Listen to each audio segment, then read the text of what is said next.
Hi, this is Lou, your immigration lawyer. Kamusta? So today we're gonna talk about partners in immigration. So pag sinabi nating partner, ang implication yung mahal sa buhay. Kadalasan kapag iniisip nating partner, pwedeng yung asawa natin, kung kinasal sa atin, di ba?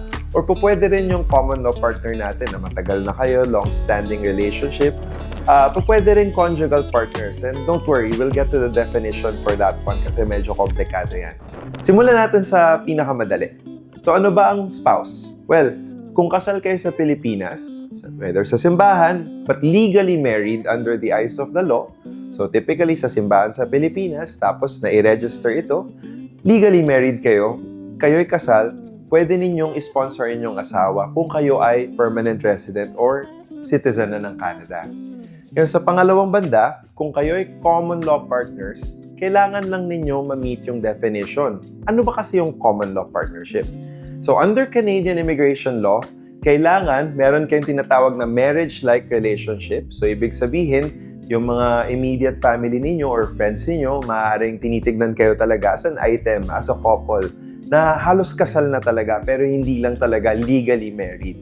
So in other words, ang common law relationship, two parts yan. The first is 12 months cohabitation, minimum. Pangalawa, kailangan talagang parang kasal na kayo kasi hindi lang ito simpleng pagiging roommate at girlfriend-boyfriend. Diba?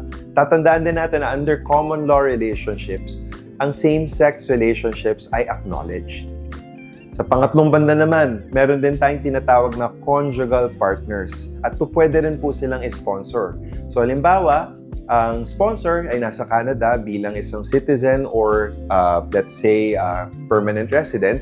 Yung kanyang conjugal partner, hindi nila ma-meet yung requirements ng common law relationship na minimum 12 months cohabitation dahil separated sila because of, let's say, job reasons, halimbawa. Or hindi rin sila pwede magpakasal dahil halimbawa sa kung saan man sila hindi recognized ng same-sex marriage or maaaring pa pwede naman pumunta sana ng Canada at pwede magpakasal pero yung partner ninyo hindi makakuha ng visa.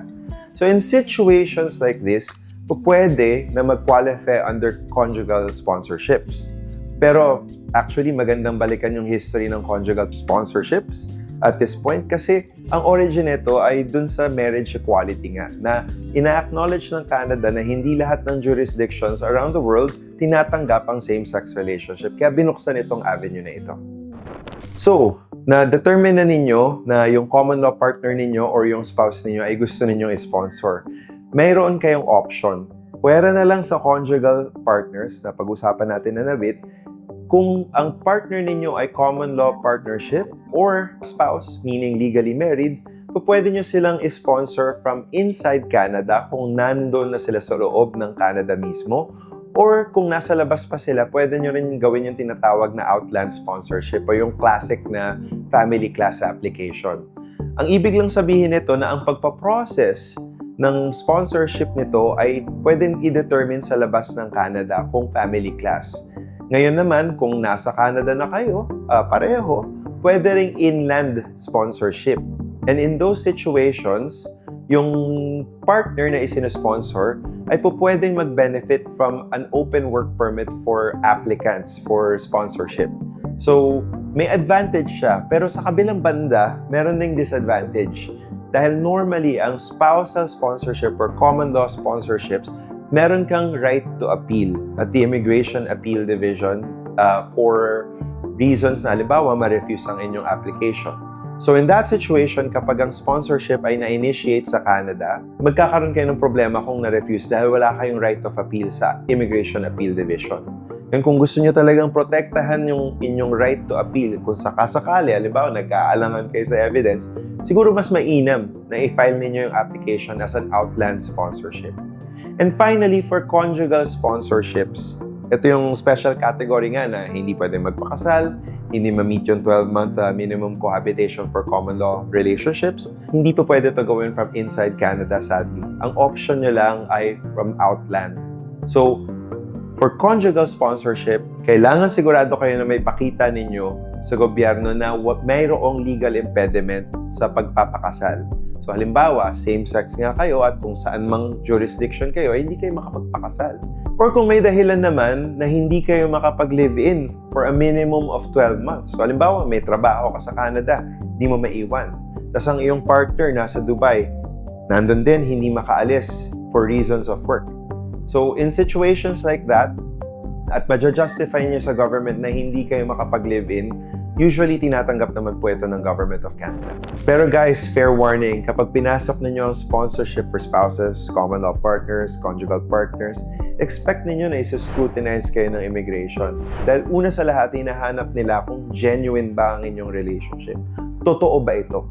Dahil kung hindi, at na-realize nila na pinasok ninyo ang pagiging mag-asawa o nagpakasal kayo as a matter of convenience to get an immigration benefit, pwedeng ma-cancel at ma-refuse ang inyong application at hindi na itatrato as sponsorship ang inyong application. And worse, pwede rin kayong ma-imbestigahan for misrepresentation. So, the best way to go about this is kung magsasubmit kayo ng application, dahil paper-based po ito, kailangan po matindi ang documentation ng evidence. So, kung halimbawa, kayo'y common law partners, kailangan malinaw na talagang nag-live-in kayo for a minimum of 12 months, na continuous. So, halimbawa, kung meron kayong lease agreement na doon sa apartment niyo nagre-rent kayo, parehong pangalan ninyo nakasulat doon. Kung hindi naman, kasi kadalasan alam naman natin na isa lang yung pipirma sa kontrata, ang yayari yan, or nag-move in lang yung partner ninyo, di ba? So, hindi na ninyo pinalitan yung pangalan sa kontrata. Pwede rin na kumuha kayo ng kasulatan galing sa landlord ninyo na nag-live-in kayo for a particular time. Tapos dadagdagan lang ninyo ng mga ebidensya na pareho kayong nakakatanggap halimbawa ng mga bills, ng mail, regular mail halimbawa doon sa same address. O halimbawa, pareho kayong may driver's license na ang address nakalagay, iisa lang. So kapag nakita ninyo itong constellation of evidence na to, malakas ang chance ninyo na hindi magdududa ang officer about your common law relationship. As regards genuineness of spouses naman, well, isipin natin yung documentation na isasubmit natin. Una sa lahat, yung marriage certificate pa lang. Maayos ba? Sinundan ba ninyo yung rules about it? Kung nagpakasal kayo tapos na late ang registration, baka may duda yung officer. Pangunahan nyo na, lagyan nyo na ng explanation letter. Kung meron pa rin kayong doubts, siguro mabuti magkonsulta na kayo para makakuha kayo ng specific legal advice sa inyong situation.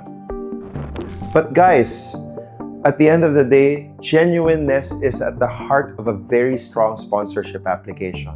Kung meron kayong evidence na nagpapatunay na totoo ang inyong relationship, huwag kayong mag-hesitate na isama ninyo ito sa inyong application package. Alright guys, let's talk about the case. So, halimbawa, meron tayong Canadian citizen na sponsor at ang kanyang partner ay isang Philippine citizen. So, yung Filipino citizen, let's say, kasal pa siya dun sa previous relationship niya. Guys, alam naman natin na walang divorce sa Philippines. So, obviously, hindi makakapag-proceed into a marriage itong partners na ito. Pero gawa nga na yung Canadian citizen ay based sa Canada dahil nagtatrabaho siya, let's say in healthcare, at hindi siya makaalis ng Canada, hindi niya maiwanan ng kanyang responsibilities doon. Halimbawa, binabayaran siyang mortgage para sa kanyang bahay. Ay, pwede kaya siyang pumasok sa spousal? Well, the answer is no. Dahil hindi siya pwedeng magpakasal. Dahil una sa lahat, kasal pa yung kanyang partner dun sa ex. So yung Philippine citizen sana, pwede niyang gawin, magpa-annul muna siya sa Philippine courts. Pero alam naman natin na napakahirap at napakasalimuot ng proseso na to. Pangalawa, napakamahal. Ilang daang libo ang gagastusin ninyo para lang matapos ang proseso na yan at maghihintay kayo ng taon sa Regional Trial Court sa Pilipinas. So ano pa bang option? Well, kung hindi sila makapagpa-annul at magpakasal, pwede ba ang common law partnership? Well, sabi nga natin, kailangan ng 12-month minimum cohabitation. Sa kaso nga lang, in this case, yung Canadian citizen hindi nga makaalis dahil may mga financial obligations sa Canada, kailangan tuloy-tuloy ang pagtatrabaho. So in this situation, pwede ba ang common law partnership? Well, the answer is no. Dahil hindi nila mamimit yung 12-month cohabitation requirement. So, ano na lang ang option na natitira para sa kanila? Well guys, this is a very strong candidate for conjugal sponsorship. Dahil una sa lahat, may legal impediment para magpakasal sila. Dahil hindi pa diborsyado, una sa lahat, wala namang divorce sa Pilipinas at wala pang dissolution, yung original marriage ng Philippine citizen. Pangalawa, sa common law partnership, hindi nga makaalis ng Canada itong Canadian citizen para makapag-live-in sila sa Pilipinas. So, ang problema nito, kailangan makahanap tayo ng ibang option. Conjugal partnership, may legal impediment.